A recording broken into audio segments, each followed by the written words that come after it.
আমি আছি বর্তমানে মালয়েশিয়ার জহুর বারু সিটি গার্ডেন, একটি বাংলার দোকানে। আমরা এখানে আজকে জানতে চাবো যে মালয়েশিয়ার আজকের কাঁচা বাজারের কোন মালটার কত টাকা করে কেজি। আমরা এটা আজকে জানতে চাবো এখানে, চলেন। আমরা আজকে জানবো মালয়েশিয়ার কাঁচা বাজারের দাম কী রকমের কি। প্রথমে শুরু করি মাছ দিয়ে।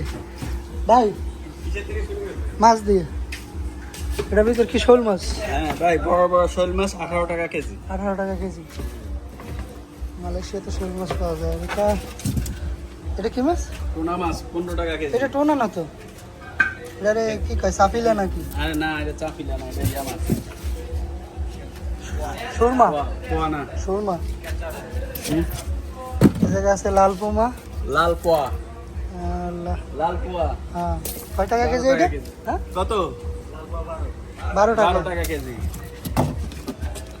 আর টুনা মাছ। টোনা মালয়েশিয়া ভাষায় কি কে জানো এটা? এটা ইকান তংকল কয়। ইকান তনকল। মালয়েশিয়ার ভাষায় ইকান তংকল। আর এখানে আছে রুই মাছ। এই জায়গায় রুই মাছ। রুই মাছ 9 টাকা কেজি। 9 9 টাকা কেজি। আর সেটারা 14 টাকা কেজি। এটি রুই মাছ। আর বড় বড় খাসির মতন মুরগি আছে মাত্র 30 টাকা।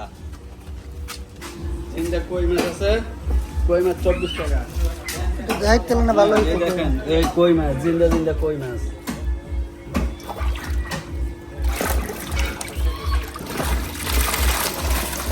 দেখেন কই মাছের সাইজ তো অনেক বড় বড়। হ্যাঁ, খুব সুন্দর কই মাছ।